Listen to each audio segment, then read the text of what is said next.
Hello everyone and welcome back to another video from Wake&Tech. In this video, I'm going to show you how to download the Reebee Flyers application on your smartphone. So let's get started right away. First of all, open up the iOS App Store or Google Play Store depending on your device.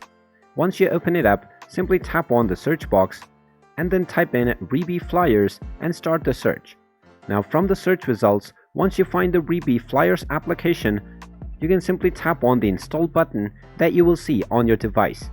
When you tap on install, this will begin the download and installation of the Reebee Flyers application on your device.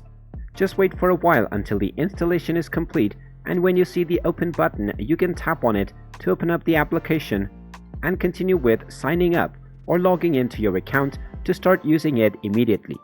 And there you have it.